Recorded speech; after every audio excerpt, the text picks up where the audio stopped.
Okay, let's dive into this. Welcome to today's Explainer, where we're going to unpack the story of a man who, let's be honest, truly needs no introduction. We're looking at a billionaire real estate developer, a massive television star, and the 45th, and now 47th, President of the United States. To some folks, he's a hero championing an America First agenda, right? And to others, he's basically the most controversial figure in modern history. But looking at our source material today, it's genuinely fascinating to trace the exact path of this unprecedented journey. We really want to understand exactly how this whole story unfolding. And that brings us right to the core question driving our explainer today. How exactly did a kid from Queens build a global empire and reach the highest office in the world? It's a completely wild trajectory when you really think about it. So we're going to look objectively at the key stepping stones that made all of this possible, mapping out the unfiltered truth of his life and career directly from our source. To make sense of this massive story, we are going to break it down chronologically into 4 distinct eras. Number 1, the real estate empire. 2, the TV star brand. 3, the political revolution. And finally, 4, the return and legacy. We'll see how each of these distinct historical eras basically built the foundation for the next one. All right, Chapter 1, the real estate empire. Now, his father, Fred Trump, he had built a really solid foundation building homes over in Queens, New York. But Donald, he had his eyes set on a much bigger horizon, just across the river. So the crucial point is, he took what he famously described as a small loan of $1 million, and he used it to launch this absolutely massive ambition. He didn't just want to build buildings, he wanted to fundamentally transform the Manhattan skyline. This financial springboard was the exact catalyst that shifted the family business from outer borough housing to, high-stakes urban development. And the progression here was incredibly rapid. From those early Queens construction roots, he aggressively expanded into the highly competitive Manhattan skyline. And then, decades later, he exploded into a massive global brand. We're talking iconic structures here, stuff like Trump Tower, grand hotels, massive casinos. He quite literally branded his name in solid gold across the world, turning these physical buildings into towering monuments of his own success. But through all of this rapid real estate expansion, our source points out something really fascinating. His core skill wasn't just construction. Honestly, it was marketing. Long before personal branding was a buzzword we all throw around today, he absolutely mastered the art of the deal. He understood exactly how to sell a grand vision, how to dominate the press cycle, and how to make his name totally synonymous with premium, high-end luxury. Moving right along, let's look at Chapter 2, the TV star brand. You see, long before he ever stepped foot into the political arena, there was The Apprentice. And this wasn't just another reality show.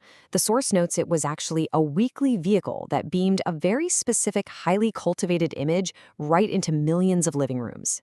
It effectively trained the global public to view him as the ultimate decisive boss. The name Trump stopped being just about buildings and became a household word globally, representing ultimate success, immense wealth, and undeniable power. Now, what's really interesting about this slide is the contrast. On one side, you have this massive lifestyle brand, all the glitz, the glamour, the global media superstardom. But behind all of that, the source material notes a completely different energy was brewing behind the scenes, a real political fire. He began looking at the United States and saw a country that he believed was fading on the world stage. And that growing belief, it sparked a major decision to take drastic action that literally no one in the political establishment saw coming. Which brings us to Chapter 3, the political revolution. Picture this, it's 2015, and he famously comes down that golden escalator in Trump Tower. Suddenly, the political landscape was just never the same again.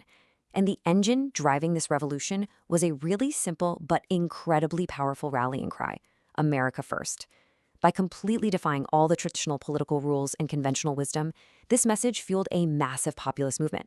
It's what allowed him to bypass and ultimately defeat the entrenched political establishment to become the 45th President of the United States.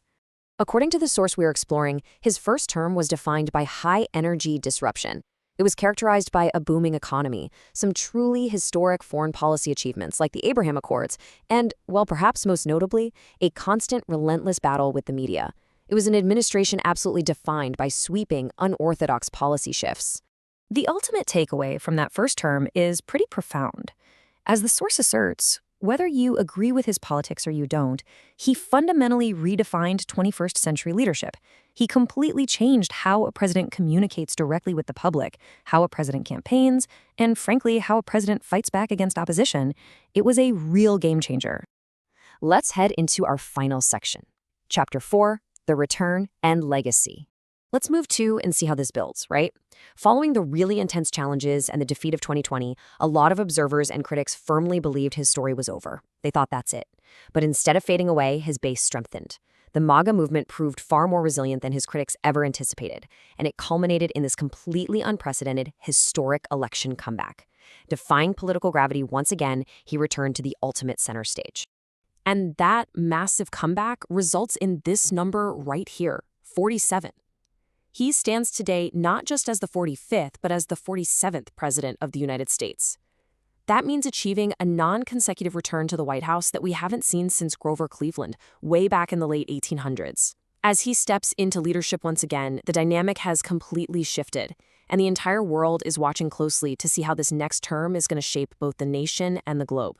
Which leaves us with this final, really provocative thought from our source material. What is his ultimate 2026 legacy actually going to look like? What is his final goal, and how will history ultimately remember the man who quite literally never gives up? It is a huge question that only time will answer. But, understanding the steps that brought him here, from a Queens construction site to the Golden Escalator and then to the Oval Office twice, it's absolutely essential to understanding the world we live in today.